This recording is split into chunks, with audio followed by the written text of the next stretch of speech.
जय श्री राम साथियों। देहरादून जनपद की दूसरी क्लास में आपका स्वागत है। साथियों, लास्ट क्लास में हमने देहरादून जनपद का इतिहास, वहाँ का भौगोलिक परिचय और थोड़ा बहुत उसका इंट्रो वगैरह देखा था। तो आज हम उससे आगे को शुरू करेंगे। आज की क्लास में हम सबसे पहले पढ़ेंगे देहरादून के मंदिर, मेले एवं त्यौहार। तो आइए शुरू करते हैं सबसे पहले देहरादून जनपद के प्रसिद्ध मंदिरों से। पहला मंदिर है साईं दरबार मंदिर। साईं दरबार मंदिर जो कि कहाँ पर है?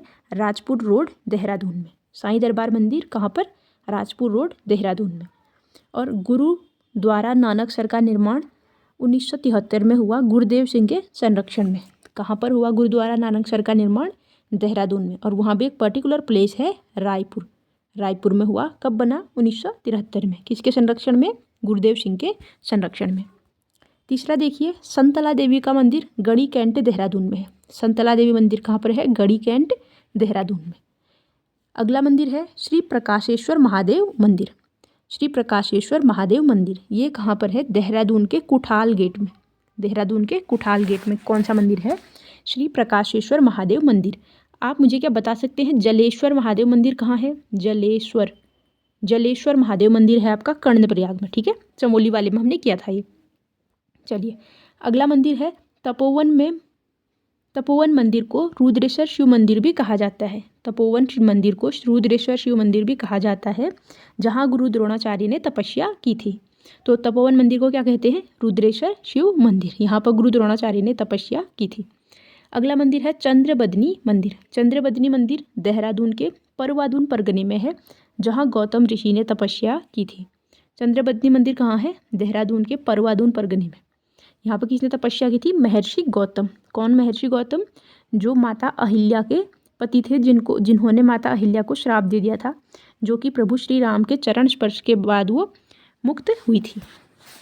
चलिए, अगला मंदिर है दूधाधारी काली मंदिर। दूधाधारी काली मंदिर ये है देहरादून के तपोवन क्षेत्र में। दूधाधारी काली मंदिर देहरादून के तपोवन क्षेत्र में। अगला मंदिर है डाट काली मंदिर। डाट काली मंदिर ये भी देहरादून में है। ये इसलिए प्रसिद्ध है क्योंकि जब कोई नया वाहन खरीदते हैं तो यहाँ पर देवी का आशीर्वाद लेने के लिए जाते हैं डाट काली मंदिर में। ये मंदिर बना था 1804 ईस्वी में। तो बताइए दोस्तों, हम लोग कब जाएंगे डाट काली मंदिर? जल्दी जाएंगे। ठीक है, चलिए। अगला मंदिर है माल देवता मंदिर।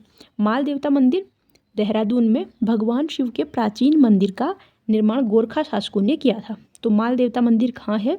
देहरादून में। किसने बनाया? गोरखों ने बनाया। और कौन से भगवान को समर्पित है? शिव जी को। माल देवता मंदिर। अगला मंदिर है साथियों इस्कॉन टेम्पल। इस्कॉन टेम्पल है कांवली रोड, देहरादून में। इस्कॉन कृष्ण भक्त प्रेमियों का एक बहुत बड़ा संगठन है, जो कि अंतर्राष्ट्रीय स्तर पर भी फैला हुआ है, जो कृष्ण भक्ति का प्रचार प्रसार करते हैं, उससे संबंधित है इस्कॉन एक संस्था। तो इस्कॉन टेम्पल कहाँ पर है? कांवली रोड, देहरादून में। और श्री परशुराम मंदिर। श्री परशुराम मंदिर खुड़बुड़ा मोहल्ला, देहरादून में स्थित है। खुड़बुड़ा कहाँ पे? जहाँ पे युद्ध हुआ था गोरखों और पवारों का, तो वहीं पे खुड़बुड़ा मोहल्ला में कौन सा मंदिर है? परशुराम मंदिर है, खुड़बुड़ा मोहल्ला में। एक बार हम सारे मंदिरों को क्या कर लेते हैं? समराइज कर लेते हैं ताकि ये मिस ना हो। सबसे पहले हमने पढ़ा था साईं दरबार मंदिर। कहाँ था ये? राजपुर रोड, देहरादून में। फिर हमने गुरुद्वारा नानकसर पढ़ा। किनके संरक्षण में बना था? गुरुदेव सिंह के। कब बना? 1973 में। कहाँ है? रायपुर, देहरादून में। संतला देवी मंदिर गढ़ी कैंट, देहरादून। प्रकाशेश्वर महादेव मंदिर ये कुठाल गेट, देहरादून। और तपोवन मंदिर को रुद्रेश्वर महादेव मंदिर भी कहते हैं। यहाँ पे गुरु द्रोणाचार्य ने तप किया था। कहाँ पर? तपोवन मंदिर या रुद्रेश्वर शिव मंदिर में। फिर चंद्रबदनी मंदिर पढ़ा हमने। कहाँ था ये? देहरादून के परवादून परगने में था। और यह चंद्रबदनी मंदिर में तपस्या किसने की थी? गौतम ऋषि ने। और दूधाधारी काली मंदिर ये है देहरादून के तपोवन क्षेत्र में। फिर डाट काली मंदिर पढ़ा हमने, ये भी देहरादून में है, 1804 में बना था। और माल देवता मंदिर गोरखों ने बनाया, शिव जी को समर्पित है। इस्कॉन टेम्पल ये भी कहाँ है? कांवली रोड, देहरादून में। और श्री परशुराम मंदिर खुड़बुड़ा मोहल्ला, देहरादून में स्थित है। चलिए आगे बढ़ते हैं। बुद्धा टेम्पल जो कि बहुत ही महत्वपूर्ण टेम्पल है, और ये एक स्तूप जैसा है, और ये कई बार क्वेश्चन में आ चुका है एग्जाम में, तो आप इसको थोड़ा ध्यान से देखिएगा। बुद्धा टेम्पल देहरादून के क्लेमेंट टाउन में स्थित आकर्षक स्तूप है जो मंडोलिक मठ के रूप में प्रसिद्ध है। यहाँ पर भगवान बुद्ध की 103 फीट की प्रतिमा है। तो जो बुद्धा टेम्पल है ये क्लेमेंट टाउन में स्थित है, देहरादून के क्लेमेंट टाउन में स्थित है बुद्धा टेम्पल। ये क्या है, एक मंडोलिक मठ है, यानी कि बौद्धों के जो मठ होते हैं वो मठ है बुद्धा टेम्पल। बुद्ध देखिए, बुद्ध में से समझ जाएंगे ना, बौद्ध मठ है एक। यहाँ पर जो भगवान बुद्ध है उनकी प्रतिमा है 103 फीट की। और जो टोटल जो मंदिर है, पूरा मंदिर है, टेम्पल की ऊंचाई है 185 फीट है टोटल। और जो उसके अंदर मूर्ति रखी हुई है उसकी ऊंचाई है 103 फीट। 103 फीट बुद्धा मूर्ति की ऊंचाई और बुद्धा टेम्पल की ऊंचाई 185 फीट। आप सोचिए ना, मंदिर बड़ा होगा मूर्ति से, ठीक है। चलिए अगला है, कब बना बुद्धा टेम्पल? 28 अक्टूबर 2002 को स्थापना हुई थी बुद्धा टेम्पल की, 2002। आप देखिए बहुत सारे सन हैं, उन सनों को आप किसी को अपनी डीओबी से याद रखिए, किसी को भाई बहनों की डीओबी से, किसी को दोस्तों की, किसी को मम्मी पापा, या जैसे कोई महान पुरुष हुए हैं या कोई आज़ादी का साल है उसमें 10 जोड़ दिए, 5 घटा दिए, इस तरह से मतलब याद रखने की कुछ ट्रिक्स होती हैं, मतलब उनको कहीं ना कहीं लिंक कर दीजिए, उसके बाद आप उनको नहीं भूलेंगे, ठीक है।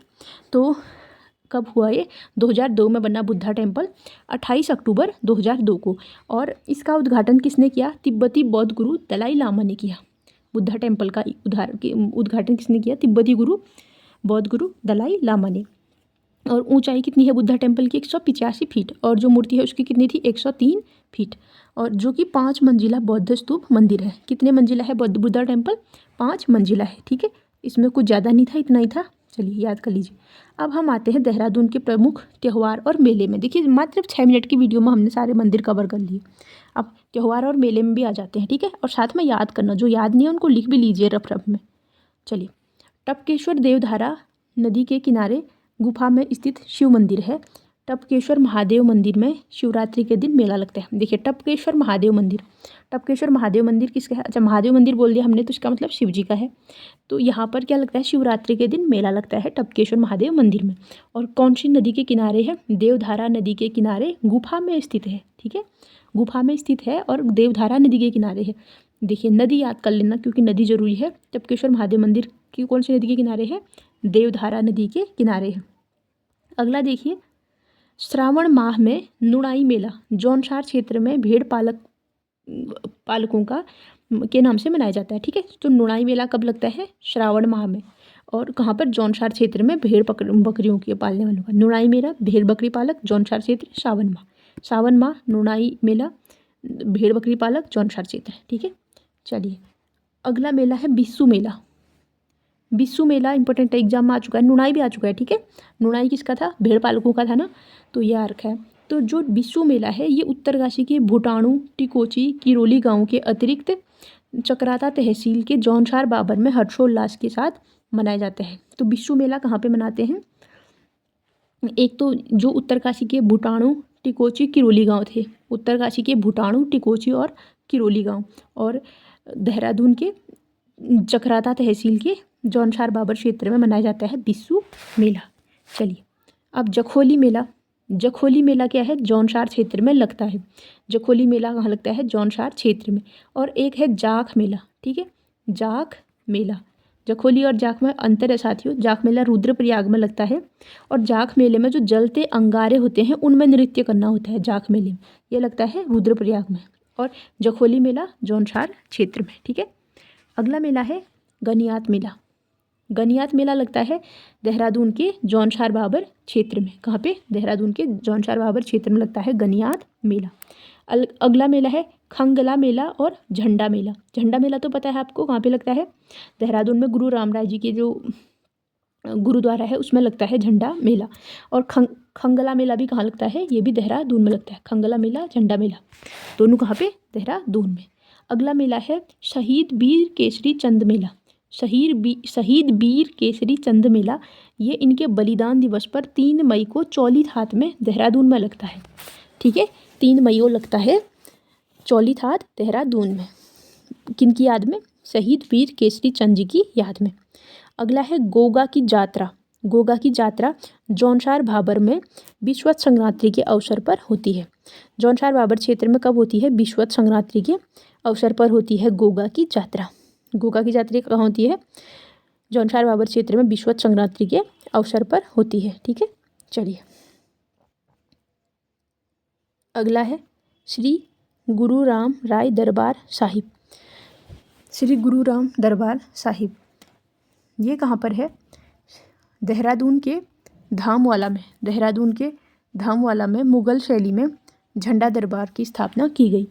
जो देहरादून की धामवाला में है, यहाँ पर क्या बनाया गया?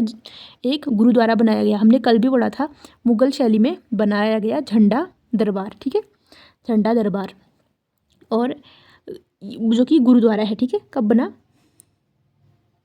ये आप बताएंगे मुझे। ठीक है, कब बना? जब गुरु राम राय कब आए थे?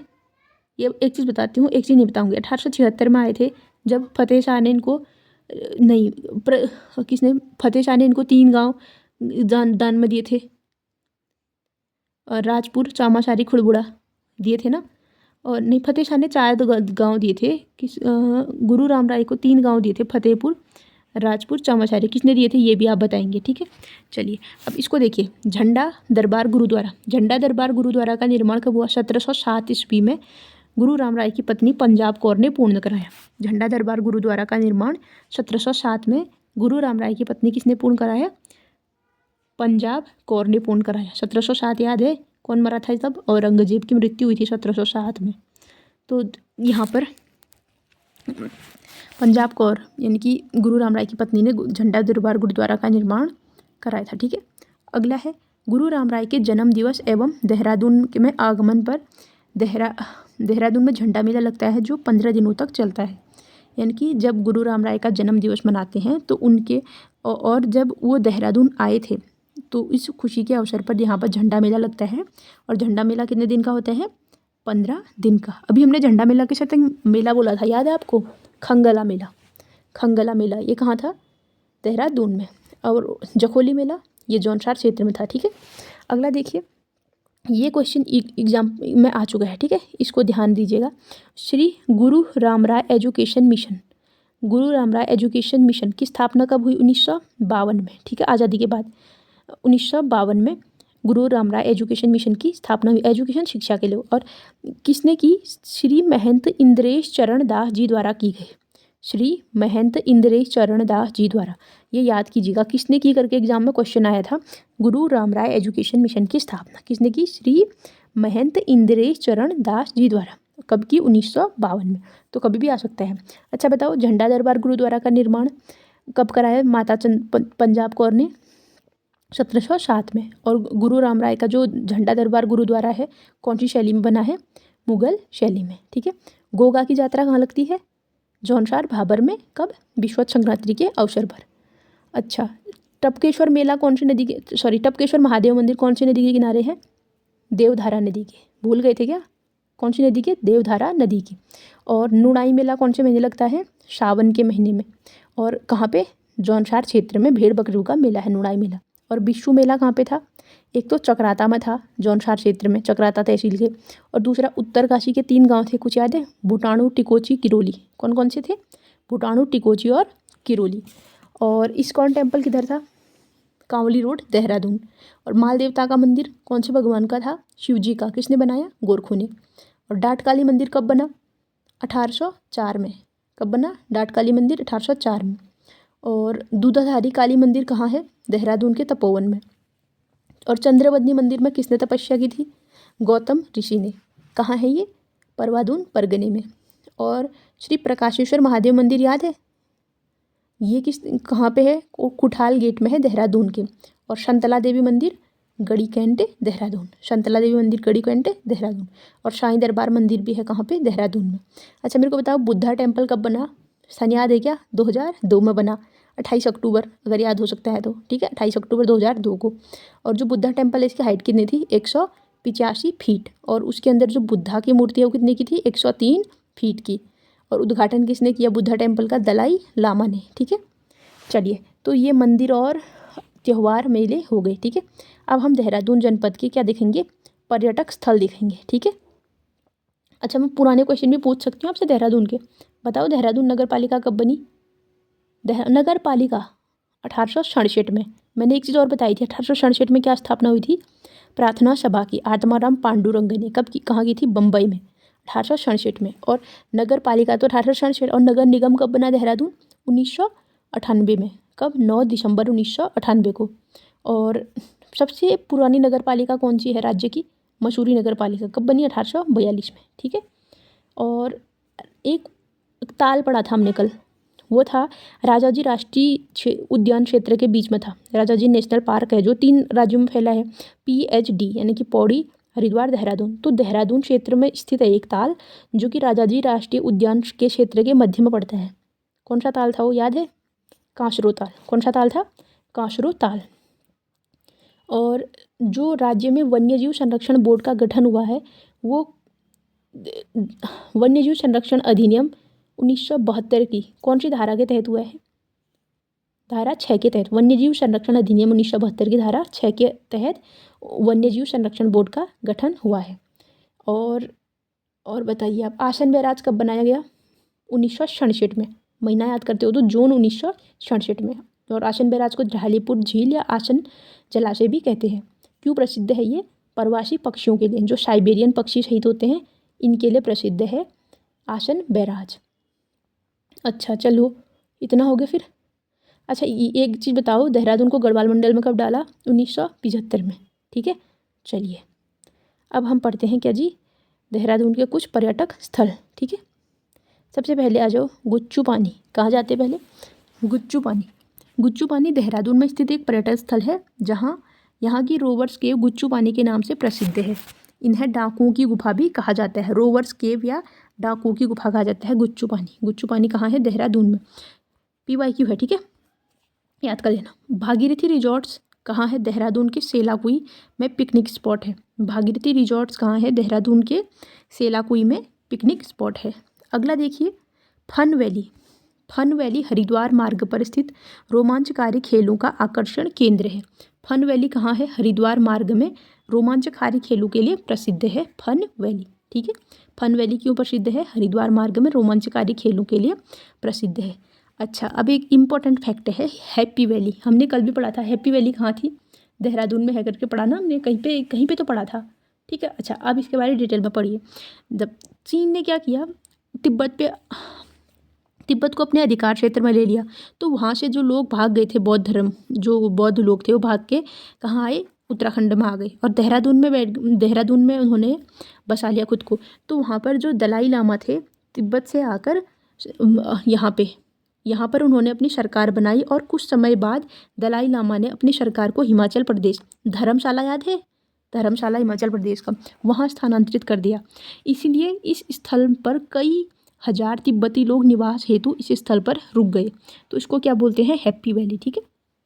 किससे संबंधित है? बौद्ध धर्म के लोग जो तिब्बत से आए थे यहाँ। अगला है लच्छीवाला पिकनिक स्पॉट कहाँ है? डोईवाला, देहरादून में। ठीक है। लच्छीवाला पिकनिक स्पॉट कहाँ है? डोईवाला, देहरादून। लच्छीवाला पिकनिक स्पॉट डोईवाला, देहरादून में। अगला है इंदिरा मार्केट, पलटन बाजार, राजपुर मार्ग। इंदिरा मार्केट, पलटन बाजार, राजपुर मार्ग, देहरादून में। ठीक है। इंदिरा मार्केट, पलटन बाजार, राजपुर मार्ग कहाँ है? देहरादून में। अगला देखिए, ये ज़रा इम्पोर्टेंट है क्योंकि चिड़ियाघर है। देहरादून चिड़ियाघर। देहरादून जू का पुराना नाम मालसी डियर पार्क था। ठीक है। ये भी एग्जाम में आ गया है क्वेश्चन, आई थिंक। देहरादून जू का पुराना नाम क्या था? मालसी डियर पार्क था, जो कि उत्तराखंड का प्रथम चिड़ियाघर है। अब बताइए ये क्वेश्चन कितना इंपॉर्टेंट है। अगर उत्तराखंड का प्रथम चिड़ियाघर पूछेंगे तो कौन सा लगाएंगे? देहरादून जू, या इसका पुराना नाम आएगा मालसी डियर पार्क। ठीक है। चलिए, देहरादून जू को मिनी जूलॉजिकल पार्क भी के रूप में विकसित किया गया है। देहरादून जू को मिनी जूलॉजिकल पार्क के रूप में विकसित किया गया है। देखो, JOO जू होता है ना, जू में चिड़ियाघर बोलते हैं हम, तो इसका अर्थ होता है जूलॉजिकल पार्क। ठीक है। तो इसको मिनी जूलॉजिकल पार्क के रूप में विकसित किया गया है। किसको? देहरादून को। चलिए, अगला है फेसबुक सॉफ्टवेयर द्वारा जारी रैंकिंग में देहरादून जू को विश्व के 181 चिड़ियाघरों में 10वीं रैंक मिली थी। देखो कितनी बड़ी बात है देहरादून के चिड़ियाघर के लिए। विश्व के 181 चिड़ियाघरों की रैंकिंग की तो फेसबुक सॉफ्टवेयर द्वारा, तो हमारे देहरादून के चिड़ियाघर को 10वीं रैंक मिली। ठीक है। चलिए, और देहरादून जू को 1976 में वन चेतना के रूप में विकसित किया गया, वन चेतना केंद्र के रूप में विकसित किया गया कब? देहरादून जू को 1976 में। 1976 में क्या किया गया? देहरादून जू को वन चेतना केंद्र के रूप में विकसित किया गया। अगला है देहरादून जू प्रबंधन सोसाइटी कब बना? 2016 में। देहरादून जू प्रबंधन सोसाइटी की स्थापना कब हुई? 2016 में। देहरादून जू प्रबंधन सोसाइटी की स्थापना कब हुई? 2016 में। 2018 में देहरादून जू के अंदर कैक्टस पार्क की स्थापना हुई। देहरादून जू के अंदर कैक्टस पार्क की स्थापना कब हुई? 2018 में। देहरादून जू के अंदर कैक्टस पार्क की स्थापना कब हुई? 2018 में। ठीक है, तो देहरादून जू की इतनी फैक्ट थे। बताओ उत्तराखंड का सबसे पहला चिड़ियाघर कौन? देहरादून चिड़ियाघर। पुराना नाम क्या था? Malsi deer park. और वन चेतना केंद्र के रूप में कब विकसित किया इसको? 1976 में। और इसको किस मिनी जूलॉजिकल पार्क के रूप में विकसित कर रहे हैं। और फेसबुक सॉफ्टवेयर ने रैंकिंग की थी तो देहरादून को 181 में से 10वां स्थान मिला था। और देहरादून जू प्रबंधन सोसाइटी कब बनी गई? 2016 में। देहरादून जू प्रबंधन सोसाइटी, देहरादून जू प्रबंधन सोसाइटी कब बनाई गई? 2016 में। और 2018 में देहरादून जू के अंदर कैक्टस पार्क की स्थापना की गई। 2018 में देहरादून जू के अंदर कैक्टस पार्क की स्थापना की गई। ठीक है, चलिए अब आगे चलते हैं। क्लॉक टावर या बलबीर टावर। ठीक है, घंटाघर, क्लॉक टावर या बलबीर टावर, ये तो देखा होगा। अगर आप देहरादून गए हैं तो आपने बलबीर टावर या क्लॉक टावर, घंटाघर देखा होगा। ठीक है, तो इसकी नींव रखी थी 24 जुलाई 1948 को तत्कालीन राज्यपाल सरोजनी नायडू ने। ठीक है, ये क्वेश्चन आ चुका है एग्जाम में, तो इसका हर एक भाग इंपॉर्टेंट है। ठीक है, सारा इसको याद कर लेना। अच्छा, जो ये था कब नींव रखी? 24 जुलाई 1948 को। 1948, ठीक है।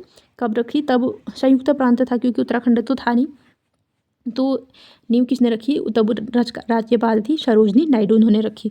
और देहरादून घंटाघर का उद्घाटन 48 में नींव रखी और 1953 में, अक्टूबर 1953 में लाल बहादुर शास्त्री ने किया। ठीक है, अक्टूबर 1953 में लाल बहादुर शास्त्री ने किया क्या? देहरादून घंटाघर का उद्घाटन। और इस क्लॉक टावर को बलबीर टावर भी कहते हैं क्योंकि जिन्होंने ये टावर बनाया था उनके पिता का नाम बलबीर करके कुछ था, तो उन्होंने अपने पिता के नाम पे रखा बलबीर टावर। और ये कैसा है? षटभुजाकार है। षटभुजाकार इट मीन्स इस तरह से है। ठीक है, इस तरह से है, ऐसे मतलब जमीन से ऐसे करके ऊपर को ही बहुत ऊंचा सा है, षटभुजाकार। तो कब रखी नींव? किसने रखी? सरोजनी नायडू ने। और उद्घाटन किसने किया? 1953 में किया, लाल बहादुर शास्त्री ने। और नींव रखी थी 24 जुलाई 1948 को। ठीक है, और क्या कहते हैं? बलबीर टावर। आकार कैसा है? षटभुजाकार। ठीक है, इसके सारे क्वेश्चन आएंगे। ठीक है, इसको हल्के में मत लेना प्लीज़। चलिए अब देख लेते हैं लाखा मंडल। लाखा मंडल, देखो नाम से स्पष्ट है, लाखा मंडल, लाखों मूर्तियां पाई गई यहाँ से, इसलिए क्या बोलते हैं? लाखा मंडल। चलिए, लाखा मंडल पुरावशेषों का वर्णन सर्वप्रथम जेम्स बेली फ्रेजर की पुस्तक हिमालय माउंटेन्स में मिलता है। ठीक है, चलिए पहले तो ये पुस्तक याद कर लीजिए, हिमालय माउंटेन्स। हिमालय माउंटेन्स कब की पुस्तक है? 1814-15 की। ये किसने लिखी? James Baillie Fraser. James Baillie Fraser. इसमें क्या है? लाखा मंडल पुरावशेषों के बारे में लिखा हुआ है। जेम्स बेली फ्रेजर की पुस्तक Himalaya mountains. Himalaya mountains, Himalaya mountains, James Baillie Fraser. तो इसमें इन्होंने लिखा है लाखा मंडल के बारे में। लाखा मंडल की गुफाएं भवानी पर्वत पर स्थित हैं।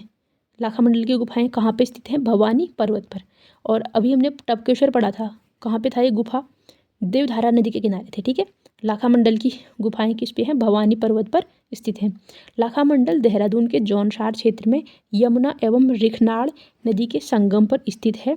इस नदी को स्थानीय भाषा में मोदगाड़ भी कहते हैं। ठीक है, तो जो लाखा मंडल है ये कहाँ पर है? जौनसार क्षेत्र में है। जौनसार क्षेत्र कहाँ आता है? देहरादून में आता है।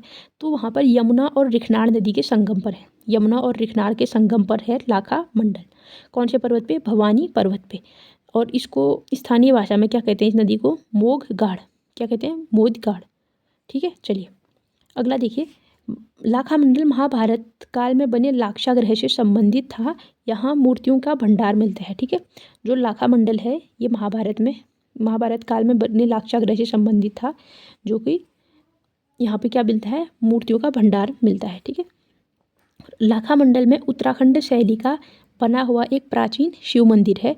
इस मंदिर में शिवलिंग के शिवलिंग में जल प्रवाहित करने पर अपना प्रतिबिंब देखा जाता है। देखिए लाखा मंडल में एक शिव मंदिर है, उत्तराखंड शैली का बना एक क्या है, प्राचीन शिव मंदिर है।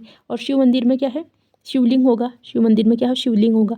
और जब हम शिवलिंग में क्या करते हैं, जल अर्पित करते हैं, जब हम शिवलिंग में क्या करते हैं, जल अर्पित करते हैं, तो क्या होता है, अपना प्रतिबिंब दिखाई देता है। ठीक है। तो और लाखा मंडल में बहुत सारे शिवलिंग हैं। एक शिवलिंग वहाँ पर है, दो अलग अलग रंग के शिवलिंग है देखिए, जो कि एक डार्क ग्रीन कलर का है द्वापर युग का, डार्क ग्रीन कलर का है द्वापर युग का, और एक रेड कलर का है लाल रंग का त्रेता युग का। ठीक है, लाल रंग का त्रेता युग का। अगर क्वेश्चन याद करने में दिक्कत हो रही है लाल और हरा कहाँ पर है, तो देखो त्रेता युग में कौन भगवान थे, राम भगवान। राम भगवान के साथ कौन थे, हनुमान जी। हनुमान जी कैसे वस्त्र पहनते हैं, लाल। तो लाल शिवलिंग कब था, त्रेता युग में। अब हरा आपको याद हो ही जाएगा, हरा कब, द्वापर युग में, कृष्ण भगवान। ऐसे याद रखो, कृष्ण भगवान कहाँ गैया चराते थे, और गैया क्या खाती थी, हरी हरी घास। तो हरी हरी घास, ग्रीन कलर का शिवलिंग कहाँ पर, द्वापर युग में। ठीक है, चलिए। और लाखा मंडल का पुराना नाम था मढ़। लाखा मंडल का पुराना नाम क्या था, मढ़। ठीक है, एक बार रिवाइज कर लेते हैं, फिर हम जाएंगे कहाँ, मसूरी। किसी का सपना है लबास न जाने का, तो वही है मसूरी, देहरादून में। ठीक है, चलिए एक बार हम स्टार्टिंग से कर ले रिवाइज।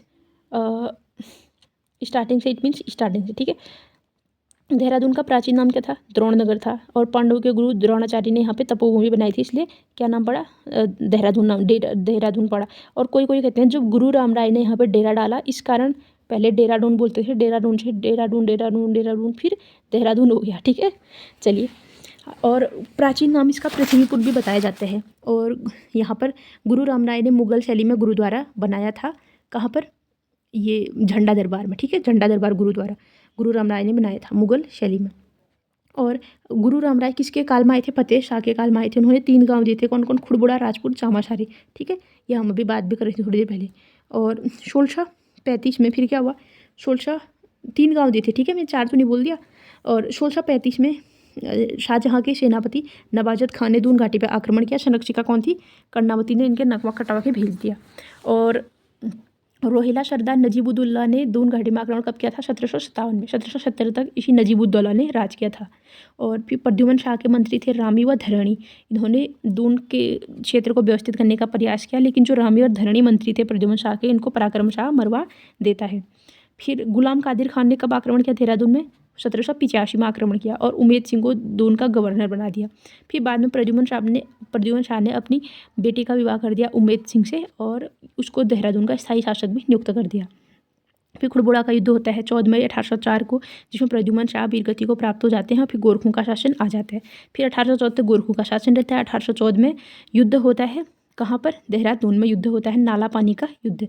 और अंग्रेज सेना आती है मोहंड व तिमली दर्रों से, देहरादून में प्रवेश करती है। और गोरखों की तरफ से बलभद्र थापा होता है, और अंग्रेजों की तरफ से जनरल जिलेस्पी होता है, जिसमें जनरल जिलेस्पी मारा जाता है। और उनकी याद में अभी भी वहाँ पर स्मारक है, कलंगा स्मारक जिलेस्पी और उसके सैनिकों की याद में है, और खलुंगागढ़ी स्मारक है, वो बलभद्र थापा और उसके सैनिकों की याद में बनाया गया था। और फिर हमने उसके बाद देखा 1817 में देहरादून का गठन सहारनपुर मंडल में डाला था। फिर 1825 में कुमाऊं कमिश्नरी में डाला। फिर 1829 में मेरठ मंडल में डाला। और उसके बाद 1871 में देहरादून को अलग जनपद के रूप में गठित किया। 1875 नहीं, 1975 से भी देहरादून गढ़वाल मंडल में है।